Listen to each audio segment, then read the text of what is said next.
Hello and welcome to उन्नति IAS. UPSC EPFO के syllabus में हम अकाउंट्स के लेक्चर को टॉपिक को देख रहे थे और अकाउंट्स का आज हमारा 9th लेक्चर है। इससे पहले के 8 लेक्चर्स में हम अकाउंट की बेसिक कॉन्सेप्ट और तरह तरह की टर्मिनोलॉजीज के बारे में और किस तरह लेखांकन का इस्तेमाल किया जाता है, अकाउंटिंग का यूज़ किया जाता है, इन सब के बारे में हम पिछले 8 लेक्चर्स में देख चुके हैं। आज का ये हमारा 9th लेक्चर थोड़ा लंबा होने वाला है, इसलिए इस लेक्चर को हम 2 पार्ट्स में कवर करेंगे। एक पार्ट हमारा आज हो जाएगा और एक पार्ट हम 6 मार्च के बाद करेंगे, यानी कि हम 7 मार्च से स्टार्ट करेंगे। और हाँ, सबसे पहले I am really very sorry, अब मैं थोड़ा आउट ऑफ स्टेशन हूँ, इसलिए रेगुलर नहीं आ रहे हैं हमारे चैनल लेक्चर्स। 6 मार्च के बाद हमारे पहले की तरह रेगुलर ही आपको सारे लेक्चर्स मिलते रहेंगे। डेली बेसिस पर हमारे लेक्चर आपको मिलते रहेंगे चैनल पर। तो इस लेक्चर को हम 2 पार्ट्स में कंप्लीट करेंगे। आज का एक पार्ट आज हम कंप्लीट कर लेते हैं। आज का लेक्चर हमारा बहुत इंपॉर्टेंट रहने वाला है। आज के लेक्चर में हमें ह्रांस, प्रावधान और संचय, ये 3 टॉपिक, हालांकि ये 2 ही टॉपिक हैं, प्रावधान और संचय को हम कंबाइन करके डिस्कस करेंगे अगले लेक्चर में।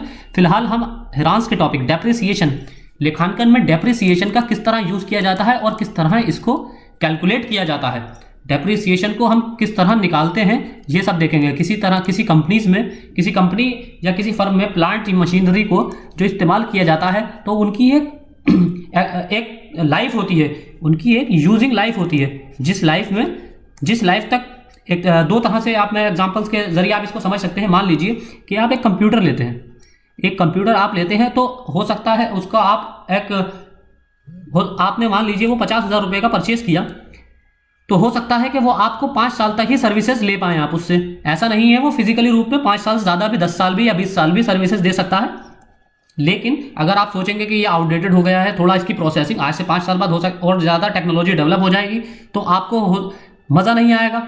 जैसे कि आप नेट सर्विसेज में देखते हैं, इंटरनेट सर्विसेज 2G आया, फिर 3G आया, 4G आया। तो जब हम 3G पर आए थे, 2G से 3G पर हमने मूव किया था, तो हमें अचानक ही स्पीड बहुत तेज़ लगने लगी थी और वो 2G वाला हमें बड़ा वीक लगने लगा था। पहले हम उसी से ही खुश होते थे कि 2G यार नेट चल रहा है। फिर हमने सोचा 3G, जब 3G आप लोगों ने यूज़ किया होगा तो सोचा होगा कि अरे यार 2G तो बड़ा हल्का चलता था, अब हम 3G तो बहुत तेज़ चलता है, अब हमें 3G भी हल्का लगता है। तो जैसे डेली बेसिस पर जिस तरह टेक्नोलॉजी डेवलप होती जाती है, तो पिछली टेक्नोलॉजी आउटडेटेड होती जाती है, तो हमें वो थोड़ा स्लो लगने लगती है। इसी तरह हो सकता है 5 साल बाद किसी कंपनी ने जो परचेज किया है कंप्यूटर, ये उसकी प्रोसेसिंग स्लो लगने लगे। मैं एक तरह से डेप्रिसिएशन का आपको एग्जाम्पल देना चाह रहा हूँ। तो इसकी फिजिकल वैल्यू से इसकी मूल्य ह्रास को नहीं आंका जाता है। यहाँ जो मैं आपको बताना चाह रहा हूँ, आप उस बात पर ध्यान दीजिए कि यहाँ पर फिजिकल वैल्यू के मान लीजिए कि वो 5 साल तक ही यूज़ करता है। इसका मतलब ये नहीं कि 5 साल बाद एकदम से गायब हो जाएगा कंप्यूटर की राख बन जाएगी, ऐसा नहीं होगा। हो सकता है कि 5 साल बाद इसकी वैल्यू 5,000 रुपये रह जाए या 10,000 रुपये रह जाए, तो ये 10,000 रुपये में इसको सेल कर देगा और 1,000 रुपये इसकी इस बीच दौरान 5,000 रुपये 5 साल चलाने के दौरान 1,000 या 2,000 रुपये इसमें मेंटेनेंस में भी खर्च आ जाए, कोई पार्ट्स खराब हो जाए तो उसकी चेंजेस में भी खर्च आ जाए, तो ये 10,000 की वैल्यू भी अब वो 8,000 ही रह गई। मान लीजिए 2,000 रुपये इसने एक्सपेंडिचर कर दिया, तो ये 8,000 रुपये ही इसकी वैल्यू मिली। तो ये कंप्यूटर उसको कितने का पड़ा? 42,000 का। 5 साल में 42,000 रुपये खर्च करके उसने 5 साल तक इसकी सर्विसेज ली। तो ये 8,000 रुपये जो खर्च हुए हैं उसके, यानी कि उसको 10,000 रुपये में बेचने पर और मेंटेनेंस खर्च इसमें से निकालने पर, 5 साल में जो इसमें मेंटेनेंस हुई है वो खर्च निकालने पर जो वैल्यू आती है, एक्चुअल वैल्यू में से माइनस करते हैं उसको, तो जो बचा हुआ वैल्यू होता है वही इसकी डेप्रिसिएशन, जो बचा हुआ वैल्यू उसकी कंप्यूटर की प्राइस है, तो ये 8,000 रुपये इसके डेप्रिसिएशन प्राइस आएंगे। तो इस तरह मैंने एक हल्का सा आपको ओवरव्यू दिया है, आगे इसको डिटेल में देखेंगे कि किस तरह डेप्रिसिएशन कैलकुलेट किया जाता है। तो आज के लेक्चर में हम ह्रास की राशि को प्रभावित करने वाले तत्व, यहाँ तक के टॉपिक को कवर करेंगे। डेप्रिसिएशन देखेंगे, इससे मेल खाते शब्द depreciation and other similar terms, इसको हम कवर करेंगे। ह्रास के कारण, कॉजेज ऑफ डेप्रिसिएशन, कि डेप्रिसिएशन क्यों होता है, किसी भी मशीनरी में, प्लांट में क्यों डेप्रिसिएशन होता है, उसको देखेंगे। ह्रास की आवश्यकता, कॉजेज ऑफ डेप्रिसिएशन, ह्रास की आवश्यकता क्यों पड़ती है, इसको मतलब लेखांकन में इसकी आवश्यकता क्यों पड़ती है। यहाँ इस टॉपिक से इसका मतलब है कि लेखांकन में इसकी आवश्यकता क्यों पड़ती है। तो शुरू करते हैं अपना थोड़ा बेसिक से। आगम व्यय संकल्पना, इसको हमने लेक्चर 3 में कवर किया था। आगम व्यय संकल्पना, रेवेन्यू एक्सपेंडिचर कॉन्सेप्ट, ये बहुत इंपॉर्टेंट कॉन्सेप्ट है। मैंने आपको हर लेक्चर में इस बात पर जोर दिया है कि आप लेक्चर 3 को जरूर कवर करें। उसमें सारे basic concept, generally accepted accounting principles, सामान्य मान्य लेखांकन सिद्धांत, ये सारे टॉपिक्स, लगभग सारे टॉपिक्स इसी लेक्चर 3 में ही कवर किए गए हैं, इसके कॉन्सेप्ट सारे। तो आप एक बार इस लेक्चर को ज़रूर देख लें। आगम व्यय संकल्पना के अनुसार एक समय अवधि के आगम का उसी समय के व्यय का मिलान किया जाता है। यानी कि जिस अगर कोई 50,000 का कंप्यूटर खरीदा है और वो 5 साल तक सर्विसेज दे रहा है, तो इसको 5 साल, इस पूरी वैल्यू को 5 साल तक के टाइम पीरियड में डिवाइड कर लिया जाता है। यानी कि एक साल में कितने रुपए खर्च हो रहा है? 10,000 रुपये। सही मायने में तो 50,000 का 5 साल तक सर्विस देगा ना, ऐसा तो नहीं है। तो लेखांकन में ऐसा होता है कि इस 50,000 रुपये को पूरे को खर्च में नहीं जोड़ेंगे। जब अकाउंटिंग होगी या बैलेंस शीट ऑडिट होगा किसी कंपनी का, तो ये 50,000 रुपये पूरे इंक्लूड नहीं किए जाएंगे ऑडिट में, सिर्फ 10,000 रुपये ही इंक्लूड किए जाएंगे। तो इससे वास्तविक एवं उचित लाभ या हानि का निर्धारण हो जाता है। वरना तो हर कंपनी इस तरह से अपने खर्चे दिखाकर घाटे में चली जाएगी और किसी कंपनी से सरकार टैक्स वसूल ही नहीं पाएगी। अगर कोई कंपनी एक करोड़ रुपए का कोई प्लांट लगा लेती है, तो वो हो सकता है हर साल मार्च से पहले, ऑडिट से पहले 1 करोड़ रुपए का प्लांट लगा लिया, 2 करोड़ रुपए का प्लांट पर खर्च कर दे जानबूझकर अपना टैक्स बचाने के लिए, क्योंकि ये प्लांट तो उसको लंबे समय तक, ये मशीनरी लंबे समय तक उसको सर्विसेज देगी, तो वो अपने टैक्स बचाने के लिए ऐसा कर सकती है कंपनी। तो अकाउंटिंग में जो ऑडिट ऑफिसर्स होते हैं, वो 1 करोड़ रुपए को पूरे को उसमें ऑडिट नहीं करते हैं, खर्च में नहीं दिखाते हैं, वो उसकी सर्विसेज को कैलकुलेट करते हैं कि ये मशीनरी कितने एक एस्टिमेट टाइम पीरियड में कितने टाइम पीरियड तक अपनी सर्विसेज दे सकती है। आई होप कि आप समझ रहे होंगे कि मैं क्या बताना चाह रहा हूँ, कि ये उसकी सर्विसेज को काउंट करते हैं कि ये सर्विसेज मान लीजिए 20 साल देगी, तो 1 करोड़ रुपए को 20 साल तक डिवाइड कर लिया जाएगा, 20 साल के टाइम पीरियड में। यानी कि जो कंपनी अपना ऑडिट 1 करोड़ रुपए और पीछे को करना चाह रही थी, 1 करोड़ रुपए खर्च दिखाकर अपना लाभ कम करना चाह रही थी, अब उसके उस खर्च में से 1 करोड़ रुपए नहीं कम किए जाएंगे, सिर्फ 5 लाख रुपए कम किए जाएंगे। उसमें से 20 साल का उसको कैलकुलेट कर लिया जाएगा, 20 साल तक के लिए उसको टाइम पीरियड के लिए कैलकुलेट कर लिया जाएगा, तो 1 साल का खर्च 5 लाख रुपए आ जाएगा। तो यदि कोई ऐसा व्यय किया जाता है जिसका लाभ 1 लेखा वर्ष से अधिक समय तक मिलता रहेगा, तो ऐसी स्थिति में पूरी लागत को जिस वर्ष में इसे खर्च किया गया है उसी में व्यय मान लेना ठीक नहीं होता है। जैसे कि मैंने आपको बताया, यानी कि अगर वो मार्च के पहले, आप सबको पता होगा कि मार्च में ऑडिट होने लगता है कंपनीज का, तो हो सकता है फरवरी में कोई कंपनी थोड़ा लीगल लूप होल का इश्यूज उठाने के लिए उठाते हुए 1 करोड़ रुपए की जानबूझकर मशीनरी खरीद ले। वो हर साल ऐसा ही कर सकती है, 1 करोड़ की या 5 करोड़ की, कितने के भी पैसा खर्च कर सकता है अपने लाभ को कम दिखाने के लिए और टैक्स को बचाने के लिए। तो अगर 1 करोड़ रुपए पूरे ही ऑडिट में माइनस कर लिए जाएंगे, खर्च में दिखा दिए जाएंगे ऑडिट ऑफिसर द्वारा, तो उसका लाभ तो कम हो जाएगा। जब लाभ कम हो जाएगा तो टैक्स कम देना पड़ेगा। तो इसलिए क्या करती है ऑडिट ऑफिसर, क्या करते हैं, उस मशीनरी की एस्टिमेटेड सर्विसेज टाइम पीरियड को कैलकुलेट कर लेते हैं कि लगभग कितना टाइम तक सर्विसेज देगा, और उस पूरी रकम को जो मशीनरी पर, नई मशीनरी पर खर्च की गई है, उस पूरी वैल्यू को उस एस्टिमेटेड टाइम पीरियड में डिवाइड कर लिया जाता है बराबर बराबर भागों में। तो और फिर उसमें से 1 साल का ही सिर्फ खर्च उस ऑडिट में घटाया जाता है, ना कि पूरे खर्च को। तथा इसके स्थान पर इस लागत को उस पूरी अवधि में बांट देना चाहिए जिस अवधि तक उसका लाभ मिल रहा है। इस अध्याय में ह्रांस विषय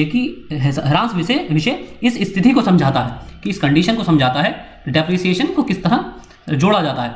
इसके अतिरिक्त व्यय विशेष की राशि को पूरी तरह से सुनिश्चित करना सदैव संभव नहीं होता। यानी कि एक्सपेंडिचर की पूरी राशि को फिर भी सुनिश्चित करना हमेशा जो है पॉसिबल नहीं हो पाता है। अतः रूढ़िवादिता सिद्धांत, यही कंजर्वेटिज्म कॉन्सेप्ट, कंजर्वेटिज्म कॉन्सेप्ट, ये भी हमने लेक्चर 3 में कवर किया है डिटेल में, बहुत अच्छे तरीके से इसको हमने सारे कॉन्सेप्ट को कवर किया है। के अनुसार व्यय की ऐसी मदों की उपेक्षा करने के स्थान पर इनके लिए प्रावधान करना चाहिए और इन्हें वर्तमान वर्ष के लाभ में से घटा देना चाहिए। यानी कि इसमें से ही जो वर्तमान वर्ष का लाभ होगा उसको घटा देते हैं। वैसे लाभ के एक भाग को संचय के रूप में संचित कर लेना चाहिए, और जो पूरा लाभ को यानी कि उसमें नहीं दिखाया जाता है, थोड़ा लाभ उसमें से रोककर उसको नेक्स्ट वर्ष के लिए रोक लिया जाता है। तो इस अध्याय में हमें 2 विषयों में विस्तार से चर्चा करनी है, पहला ह्रांस डेप्रिसिएशन और दूसरा प्रावधान तथा संचय। अब डेप्रिसिएशन क्या होता है? स्थायी परिसंपत्तियां ऐसी परिसंपत्तियां हैं जिनका व्यवसाय में उपयोग 1 लेखा वर्ष से अधिक अवधि तक होता है, यानी कि एक अकाउंटिंग ईयर से ज़्यादा समय तक होता है। स्थायी परिसंपत्तियां, जैसे कि मैंने आपको बताया, कोई प्लांट मशीनरी, किसी कंपनी का कोई प्लांट, कोई मशीनरी या फिर कोई तरह का इंफ्रास्ट्रक्चर जैसे कि कंप्यूटर वगैरह, तो इस तरह की जो खरीदारी होती है ये स्थायी परिसंपत्तियां होती हैं। लगभग ये लंबे समय तक आदमी को सर्विसेज देती हैं किसी को भी। स्थायी परिसंपत्तियां तकनीकी तौर पर इन्हें ह्रांस मान, डेप्रिसिएशन वैल्यू या अवक्षयण योग्य परिसंपत्ति डेप्रिशिएबल एसेट्स कहते हैं।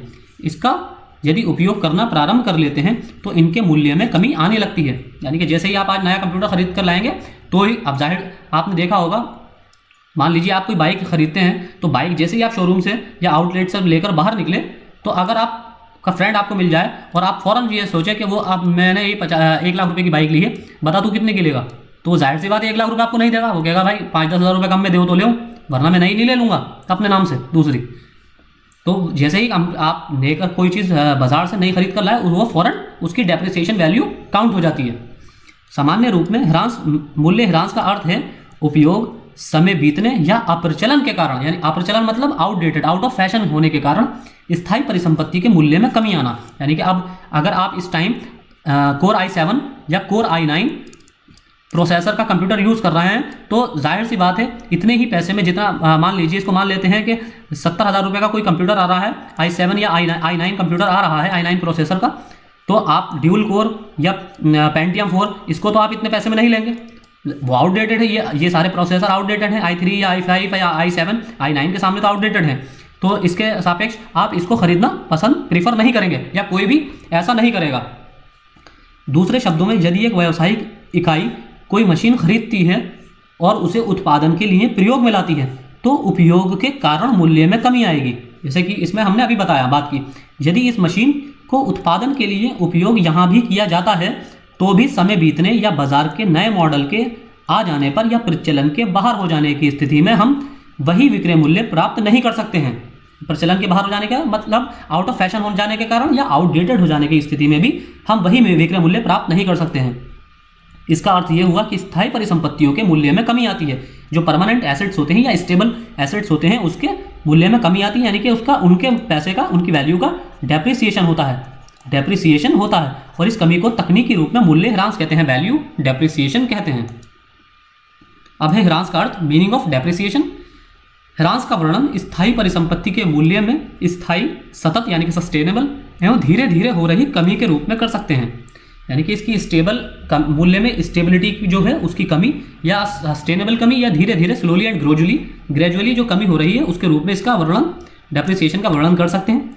Institute of chartered accountants of India द्वारा जारी लेखांकन मानक ने ह्रास की परिभाषा इस प्रकार दी है कि यह, यानी कि ह्रास, अवक्षयण यानी कि डेप्रिसिएशन योग्य परिसंपत्ति में घिसावट, डेप्रिशिएबल एसेट्स जो होते हैं इसमें घिसावट यानी कि टीयर एंड वियर जो होते हैं, उपभोग, कंजम्पशन या कीमत में कोई अन्य कमी जो उपयोग, समय के व्यतीत होने या तकनीक एवं बाजार में परिवर्तन के कारण अप्रचलित होने से हुई है, इसका मापन है। यानी कि ये किसका मेजरमेंट है?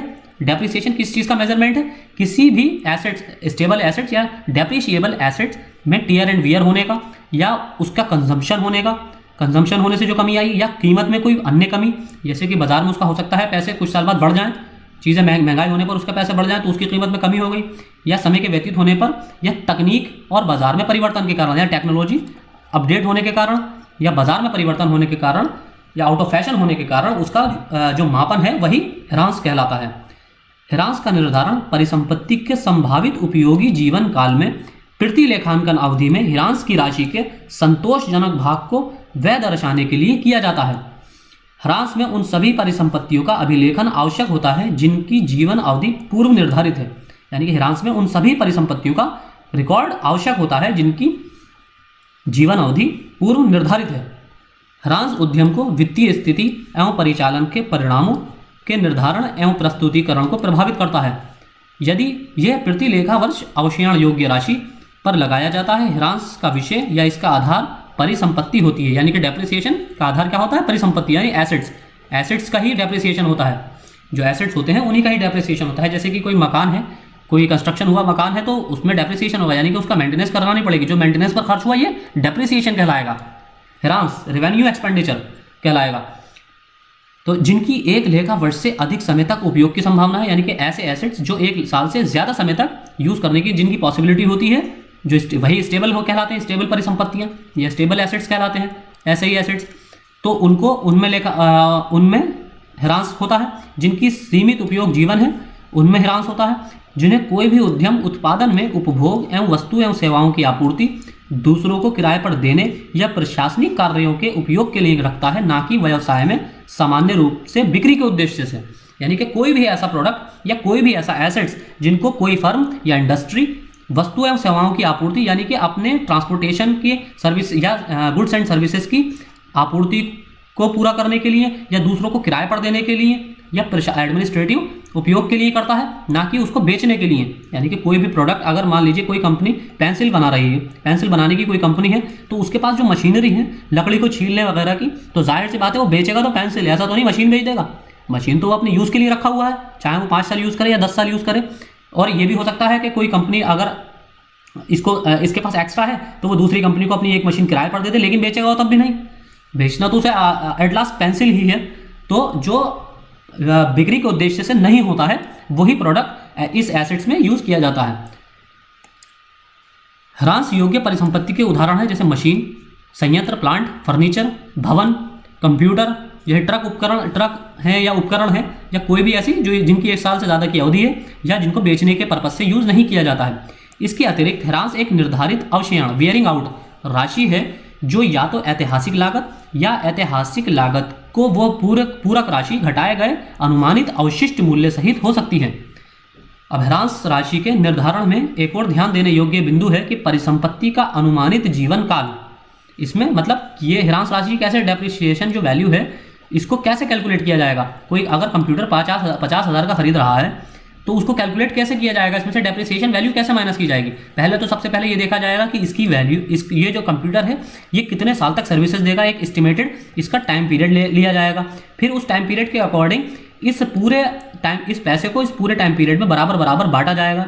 मान लीजिए 5 साल का है तो इसमें 10-10 हज़ार रुपये पर ईयर के हिसाब से इसको डिवाइड किया जाएगा। अब ये देखा जाएगा कि इसमें पर ईयर इसके मेंटेनेंस पर भी हो सकता है कुछ खर्चा है, तो मान लीजिए 1,000 रुपये इसकी मेंटेनेंस पर खर्च आ रहा है पर ईयर का, तो इसको देखा जाएगा तो ये डेप्रिसिएशन में काउंट हो जाएगा। अब 1,000 रुपये ही उसको निकाल लें, 10,000 रुपये उसके खर्च हुए हैं प्लस इसके 1,000 रुपये डेप्रिसिएशन वैल्यू है, तो इस तरह इसकी अनुमानित जीवन काल में परिसंपत्ति की डेप्रिसिएशन वैल्यू निकाली जाती है। उद्यम द्वारा आंका गया अवशेषण योग्य परिसंपत्ति का जीवन काल, यानी कि इन 2 बिंदुओं की सहायता से समझा जा सकता है। पहला, उद्यम द्वारा आंका गया जो डेप्रिसिएबल परिसंपत्ति एसेट्स है उसका जीवन काल, टाइम पीरियड कितना है। और अन्य उद्यम द्वारा समान परिसंपत्ति से उत्पादन की मात्रा, यानी कि कोई और उद्यम अगर पहले से ही उस मशीनरी या प्लांट का यूज कर रहा है तो उसी प्लांट से उसकी प्रोडक्शन कितना है, वो कितना प्रोडक्शन कर पा रहा है। अब ह्रास की विशेषताएं, फीचर्स ऑफ डेप्रिसिएशन। ह्रास में निम्न विशेषताएं स्पष्ट होती हैं। क्या विशेषताएं होती हैं इसकी? पहला, ये स्थायी परिसंपत्तियों के पुस्तक मूल्य का अवशेषण है। दूसरा, इसमें समय बीतने, उपयोग करने या प्रचलन के बाहर होने से मूल्य में हानि सम्मिलित है। तीसरा, यह एक निरंतर चलने वाली प्रक्रिया है, यह बीती हुई लागत है, इसलिए कर योग्य लाभ की गणना से पूर्व इसे घटाना आवश्यक होता है। फिर 5वां, ये गैर रोकड़वे है, यानी कि नॉन कैश एक्सपेंडिचर है, इसे किसी प्रकार की रोकड़ का प्रवाह नहीं होता, किसी प्रकार का कैश का इनफ्लो नहीं होता है। यह पहले से किए गए पूंजीगत व्यय को समाप्त करने की प्रक्रिया है, यानी कि जो पहले से कैपिटल एक्सपेंडिचर किया गया है। कैपिटल एक्सपेंडिचर कौन सा होता है? ऐसे खर्च जो आपको भविष्य में अर्निंग प्रोवाइड करेंगे। जैसे कि आपने कंप्यूटर लिया तो वो जाहिर सी बात है कि ये आपको अकाउंटिंग में काम आएगा। आपके यहाँ कोई कंपनी है, किसी की कंपनी है, उसने कंप्यूटर लिया तो अपना डाटा मेंटेन करने के लिए लिया होगा, तो उसके यहाँ एक अकाउंटेंट होगा, तो वो अकाउंटेंट उस डेटा को मेंटेन उसी कंप्यूटर की सहायता से करता होगा। यानी कि ये इस कंपनी को सर्विसेज दे रहा है और इसकी सर्विसेज की सहायता से कंपनी प्रॉफिट कमा रही है। तो पहले ही पूंजीगत एक्सपेंडिचर हो चुका है। अब इसमें से अब इसको अलग से जो इस पर मेंटेनेंस खर्च हो रहा है इसको अलग से इसमें जोड़ने की जरूरत नहीं है। तो पूंजीगत व्यय को समाप्त करने की प्रक्रिया है। अब आगे चलते हैं। ह्रास एवं इससे मेल खाते शब्द depreciation and other similar terms. कुछ ऐसे शब्द भी होते हैं जैसे रिक्तीकरण एवं परिशोधन, रिक्तीकरण जिसे डिप्लीशन कहते हैं, और जो ह्रास के संबंध में प्रयुक्त होते हैं। इसका कारण इनका समान लेखांकन व्यवहार है, यानी कि समान एक इक्वल अकाउंटिंग नेचर है। चूंकि ये शब्द विभिन्न परिसंपत्तियों की उपयोगिता समाप्ति का प्रतिनिधित्व करते हैं। पहला है रिक्तीकरण, डिप्लेशन। इस शब्द का प्रयोग प्राकृतिक साधनों को खोदकर निकालने के संदर्भ में किया जाता है, जैसे खाने यानी कि माइंस, खदाने, माइंस इत्यादि। इससे माल या परिसंपत्ति की मात्रा की उपलब्धता घट जाती है। आप यहाँ पर वर्डिंग पर ध्यान दीजिए। इससे माल या परिसंपत्ति जो एसेट्स है उसकी मात्रा की उपलब्धता घट जाती है। मान लीजिए किसी खान में 100 क्विंटल सॉरी 1000 क्विंटल कोयला है। अब यहाँ पर जब खुदाई हुई है, मान लीजिए 2 दिन खुदाई हुई और इसमें से 100 क्विंटल कोयला निकाल लिया गया, तो यहाँ पर कितना बचा? 100 क्विंटल में से 900 क्विंटल। तो डेप्रिसिएशन क्या होता है, वो डिप्लेशन क्या होता है? डिप्लेशन जो होता है वो उस मात्रा को कहते हैं जो उपलब्धता घट गई है। अर्थात जैसे जैसे खान से कोयला निकाला जाता रहेगा, खान की कीमत में घटोतरी होती जाएगी, यानी कि उसमें कमी आती जाएगी। इस कमी को ही रिक्तीकरण कहते हैं, यानी कि रिक्तीकरण यानी कि वो खाली हो रहा है, डिप्लेशन हो रहा है उसका। रिक्तीकरण, यहाँ रिक्ति से भी समझ सकते हैं आप, रिक्ति होना, खाली होना। रिक्तीकरण और मूल्य में मूल अंतर यह है कि पहले में कुछ आर्थिक संसाधनों का उपयोग किया जाता है, जबकि दूसरे का संबंध किसी परिसंपत्ति के प्रयोग से है। यानी कि मूल्य जो होता है यानी कि उसकी वैल्यू होती है, टोटल वैल्यू होती है, और रिक्तीकरण उसकी परिसंपत्ति के प्रयोग, यानी कि उसमें से कितना प्रयोग कर लिया गया है, उस एसेट्स का कितना यूज कर लिया गया है। अब दूसरा है परिशोधन, एमोर्टिसेशन। परिशोधन से अभिप्राय पेटेंट, यानी कि जो पेटेंट होता है, कॉपीराइट होता है, तो कॉपीराइट का आप सिंबल देखते होंगे, इस तरह का बना हुआ कॉपीराइट। ट्रेडमार्क, फ्रेंचाइजी, जैसे फ्रेंचाइजी, जैसे आप मान लीजिए आपके ज़िले में, आप अगर किसी छोटे ज़िले में रहते हैं तो वहाँ मैकडी का कोई आउटलेट नहीं है, तो आप मैकडी का वहाँ पर फ्रेंचाइजी मैकडी से ले सकते हैं। तो इस तरह आप मालिक तो नहीं हो जाएंगे उसके, मैकडीज के, लेकिन आप वहाँ पर लोगो लगाकर बर्गर पिज़्ज़ा वगैरह बेच सकते हैं, अर्थात जिनका मैकडी के ही लोगो से, अर्थात जिनका एक निश्चित अवधि के लिए ही उपयोग किया जाता है। मूल्यों को पुस्तकों में व्यय दिखाकर समाप्त करने से है। परिशोधन से अभिप्राय पेटेंट, कॉपीराइट, ट्रेडमार्क, फ्रेंचाइज, अर्थात जिनका एक निश्चित अवधि के लिए उपयोग किया जाता है, ऐसे मूल्यों को पुस्तकों में व्यय दिखाकर समाप्त करने से। अमूर्त परिसंपत्ति की लागत एक भाग का अपलेखन या एक अवधि में उसको समाप्त दिखाने के लिए एक प्रक्रिया ही है। व्यय की गई राशि तकनीकी रूप से परिशोधन कहलाती है। अब देखते हैं ह्रास के कारण, कॉजेज ऑफ डेप्रिसिएशन। पहला है इसमें क्षय एवं घिसावट या समय की समाप्ति के कारण मूल्य में कमी, wear and tear due to use of passage of time. क्षय एवं घिसावट, वियर एंड टियर का अर्थ है क्षमता में कमी, यानी कि कैपेबिलिटी में उसकी डेप्रिसिएशन होना, और परिणाम स्वरूप परिसंपत्ति के मूल्य में गिरावट आना, जो इसके आय अर्जन के लिए व्यवसाय प्रचालन में उपयोग के कारण होती है। इससे परिसंपत्ति की अपने उद्देश्यों को पूरा करने की तकनीकी क्षमता कम हो जाती है। जो एसेट्स की जो तकनीकी क्षमता होती है अपने ऑब्जेक्टिव्स पूरा करने की, वो उसमें कमी आ जाती है। क्षय एवं घिसावट यानी कि वियर एंड टियर का दूसरा पहलू परिसंपत्ति का भौतिक रूप से नष्ट होना है। कुछ परिसंपत्तियां मात्र समय के व्यतीत होने के साथ ही नष्ट होती रहती हैं, जबकि उनका उपयोग नहीं किया जाता। ऐसा प्राकृतिक कारणों से होता है। अब ये अपने आप कैसे नष्ट हो रही है? जैसे कि बारिश पड़ने से, कोई खुले में रखी हुई है और कोई वस्तु, और बारिश पड़ने से उस पर जो नेचुरल उसके रीजन है उससे ख़राब हो रही है, या तेज़ धूप में रखी हुई है, या और भी तरह से कहीं ज़्यादा ह्यूमिडिटी है, मॉइस्चर है, तो वहाँ पर जो वो केमिकल रिएक्शन होते हैं उसमें उससे किसी चीज़ का क्षय हो रहा है, यानी कि उसका अपघटन हो रहा है। अब दूसरा है कानूनी अधिकार की समाप्ति, एक्सपायरेशन ऑफ लीगल राइट्स। व्यवसाय के लिए कुछ परिसंपत्तियों का मूल्य उनको उपयोग करने का करार, यानी कि करार मतलब कॉन्ट्रैक्ट, पूर्व निश्चित समय की समाप्ति पर खत्म हो जाता है। यानी कि 1 साल का कोई कॉन्ट्रैक्ट है तो 1 साल की अवधि पर ही समाप्त हो जाएगा। अब उससे आगे वो उस परिसंपत्ति को यूज नहीं कर सकता व्यवसाय। ऐसी परिसंपत्तियों को उदाहरण है जैसे पेटेंट्स को आपको पता होगा कि 10 साल का होता है, लिया जाता है पेटेंट।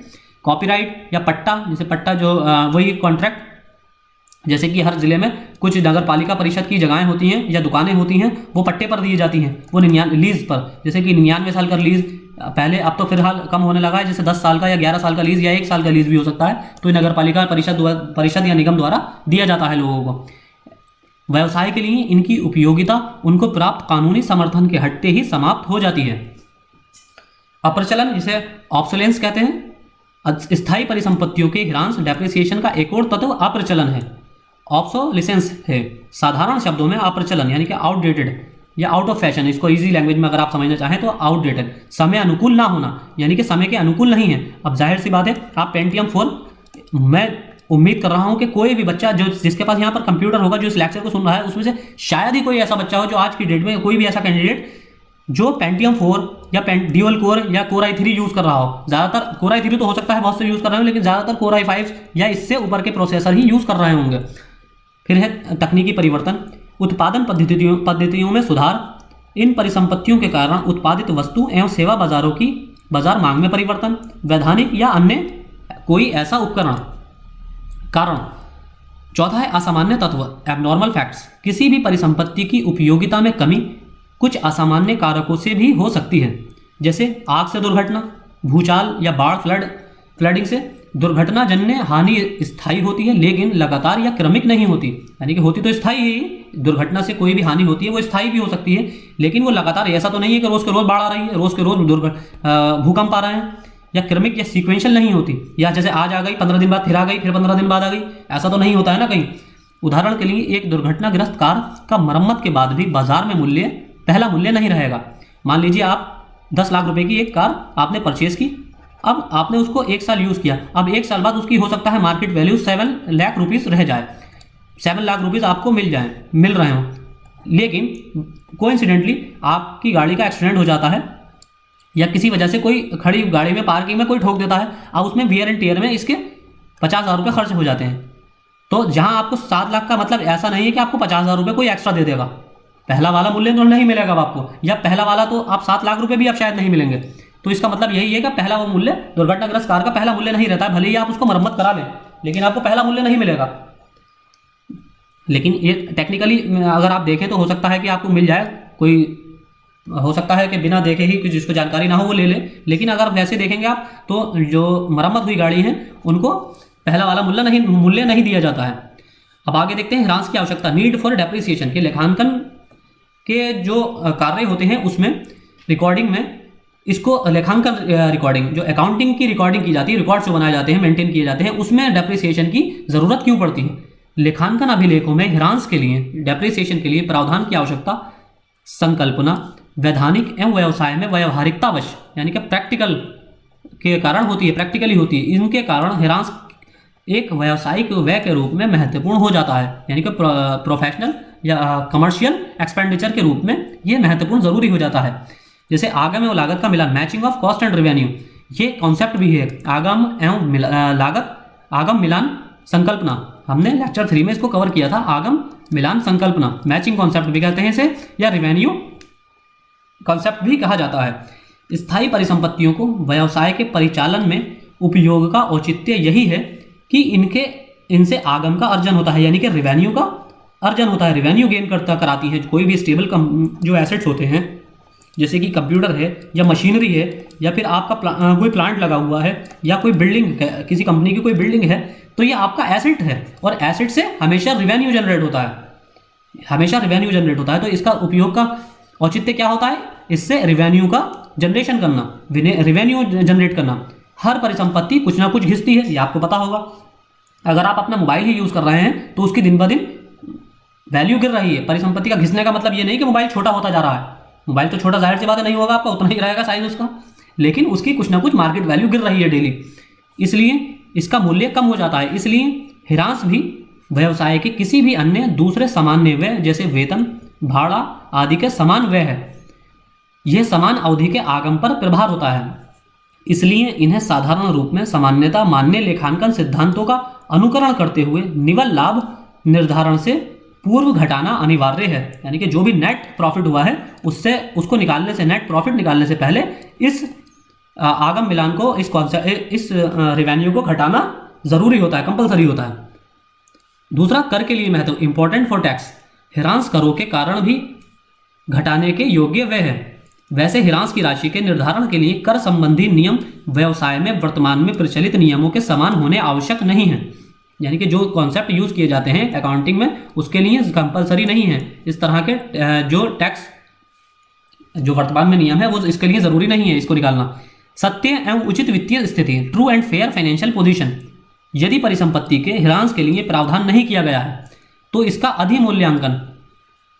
अधिमूल्यांकन होगा, यानी कि एक्सेस वैल्यूएशन हो जाएगा, और तुलन पत्र में यानी कि बैलेंस शीट में व्यवसाय को सही वित्तीय स्थिति नहीं दर्शाएगा, या एक्सेस वैल्यूएशन हो जाएगा, उसका ज़्यादा वैल्यू लग जाएगी। अगर अंदाज़ा लगा दिया जाएगा तो बैलेंस शीट में उसकी फाइनेंशियल कंडीशन का, कंपनी या बिजनेस की फाइनेंशियल कंडीशन का सही जानकारी नहीं मिल पाएगी। वैसे ना तो स्थापित लेखांकन व्यवहारों और ना ही कानून के विशिष्ट प्रावधान इसकी अनुमति देते हैं। चौथा है कानून का अनुपालन, कंप्लायंस विद लॉ। कर नियमों के अतिरिक्त कुछ निश्चित अधिनियम हैं जो परोक्ष रूप से कुछ व्यावसायिक संगठनों जैसे निर्गमित उद्यम को स्थायी परिसंपत्ति पर मूल्य ह्रास के प्रावधान के लिए बाध्य करते हैं। अब आगे ह्रास की राशि को प्रभावित करने वाले तत्व, factors affecting the amount of depreciation. ह्रास का निर्धारण तीन बातों पर निर्भर करता है। क्या है होती हैं तीन बातें? वो तो लागत, कॉस्ट पर, अनुमानित उपयोगी जीवन काल, जैसे कि हमने आपको बताया एस्टिमेटेड यूजफुल लाइफ या estimated time period, life period उसका। फिर है संभावित मूल्य, प्रोबेबल साल्वेज वैल्यू। संभावित मूल्य कौन सा? कि जो उस पर खर्च हो रहा है या जो उसकी डे बाय डे उसकी वैल्यू में जो कमी आ रही है, डेप्रिसिएशन आ रहा है, उसकी संभावित वैल्यू, एस्टिमेटेड वैल्यू। परिसंपत्ति की लागत, इसमें पहला देख लेते हैं परिसंपत्ति की लागत, कॉस्ट ऑफ एसेट्स। परिसंपत्ति की लागत जिसे मूल लागत या ऐतिहासिक लागत, मूल लागत यानी कि एक्चुअल वैल्यू भी कहते हैं, में बीजक होता है वाउचर मूल्य एवं परिसंपत्तियों को क्रियात्मक स्थिति में लाने या उपयोग के योग्य बनाने के लिए किए गए आवश्यक व सम्मिलित होते हैं। क्रय मूल्य के अतिरिक्त इसमें भाड़ा एवं परिवहन यानी कि इसमें जो ढुलाई होती है, परिवहन ट्रांसपोर्टेशन का खर्च, परिवहन लागत, मार्ग के लिए बीमा, स्थापन लागत, पंजीयन व परिसंपत्ति के क्रय पर दिया गया कमीशन यानी कि उसके जो रजिस्ट्रेशन है खरीद की, उस पर जो कमीशन दिया जाता है वो, और अतिरिक्त मदें जो एक्स्ट्रा जो खर्च होते हैं वो सारे इसमें सम्मिलित रहते हैं कॉस्ट में। जैसे कि मान लीजिए इसमें कॉस्ट में क्या, अब आपको अगर मैं बताना चाहूँ कि अगर कंपनी कोई मशीनरी खरीद रही है, अब उसको मशीनरी को तो ऐसा तो है नहीं वो हाथ में उठाकर ले आएंगे। अगर उसने कहीं से एक सिटी ले लेते हैं जैसे दिल्ली से उसने अपने कंपनी के लिए, बिजनेस के लिए कोई मशीनरी परचेस की, अब वो रहता है बिहार में कहीं पटना में, तो पटना में कहीं ना तो वो बाइक पर बैठ के आ सकता है मशीन को लेकर, ना ही वो कार में रखवा कर ला सकता है बड़ी बड़ी मशीनों को, कोई व्यवसाय कोई उद्यमी, कोई ऑनर, फर्म का ऑनर, ना ही वो किसी ठेले पर रख के ला सकता है। तो उसको कहीं ट्रांसपोर्टेशन खर्च देना पड़ेगा, किसी ना किसी ट्रांसपोर्ट कन्वीनियंस के थ्रू उसको पहुंचाना पड़ेगा पटना तक। तो वो ट्रांसपोर्टेशन, अब मान लीजिए उसने ये कोई मशीनरी जो परचेस की है वो 1 लाख रुपए की ली थी, अब उसमें 10,000 रुपये उसने इस ट्रांसपोर्टेशन में खर्च कर दिए। ये भी हो सकता है उसने 10,000 रुपये ट्रांसपोर्टेशन में खर्च कर दिए हों।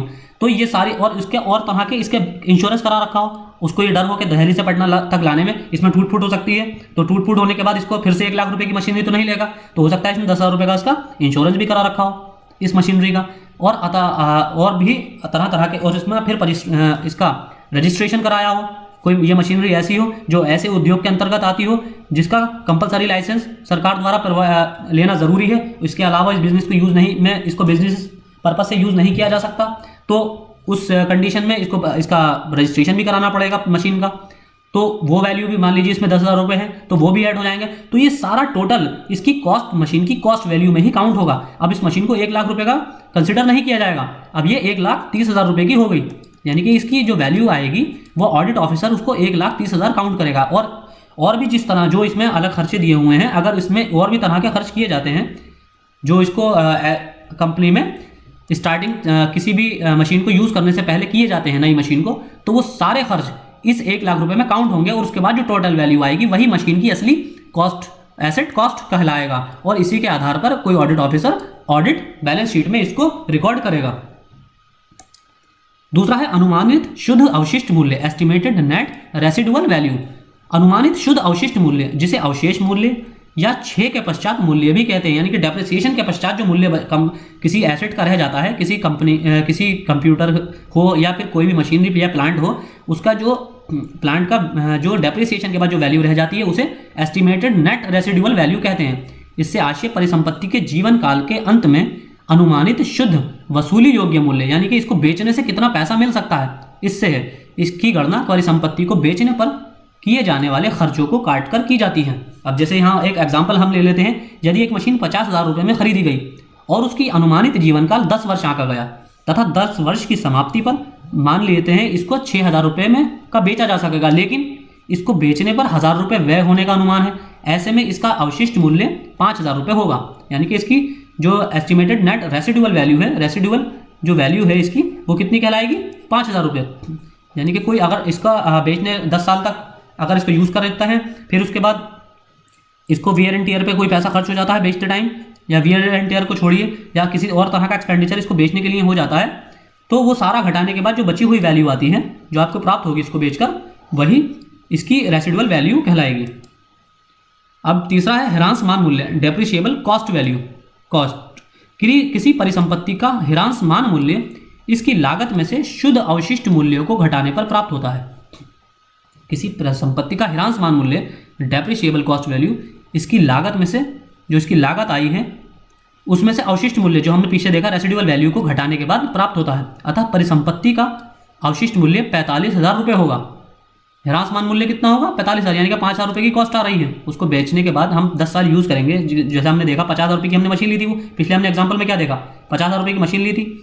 अब उसको 10 साल हमने यूज़ किया, 10 साल के बाद वो 5,000 रुपये की बिकी, तो ये 5,000 रुपये 50,000 में से माइनस कर लिए जाएंगे, तो कितना बचेगा? 45,000।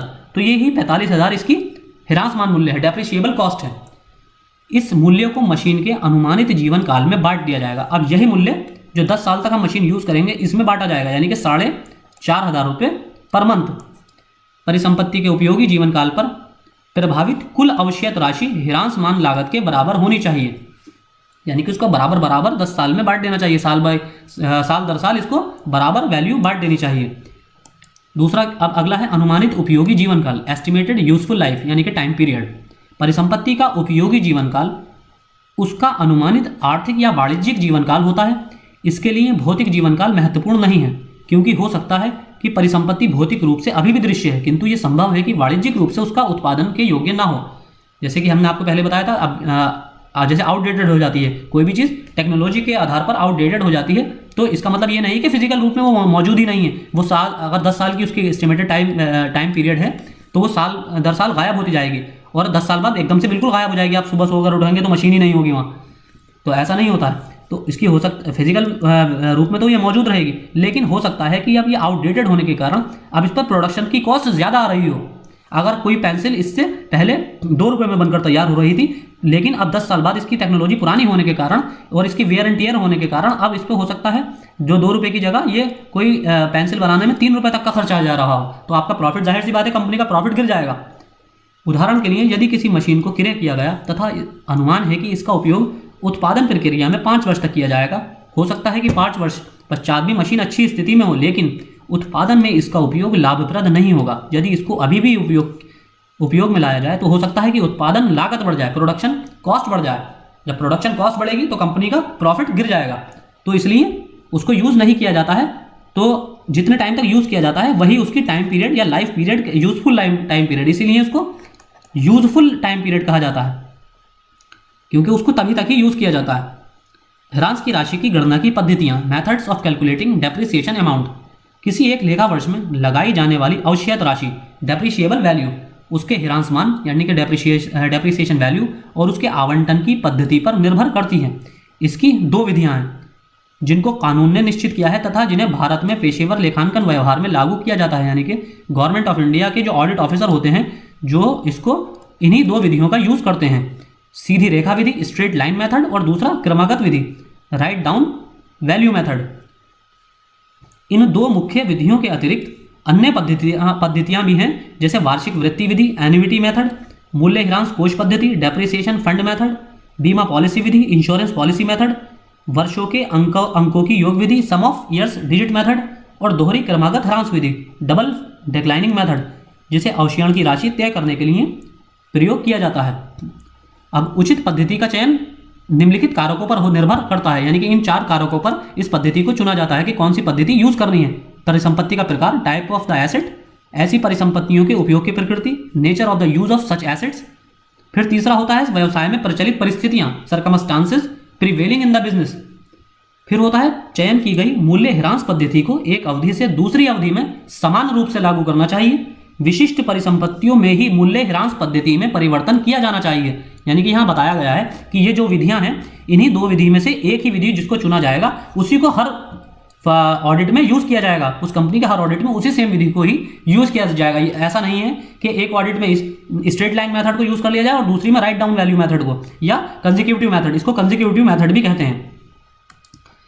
अब यहाँ सीधी रेखा पद्धति, इसको हम अगले लेक्चर से कवर करेंगे क्योंकि ये लेक्चर बहुत लंबा हो जाएगा और इसमें बहुत लंबा ये टॉपिक है और बहुत इंपॉर्टेंट भी है। तो आज के लेक्चर में सिर्फ इतना ही। Thank you.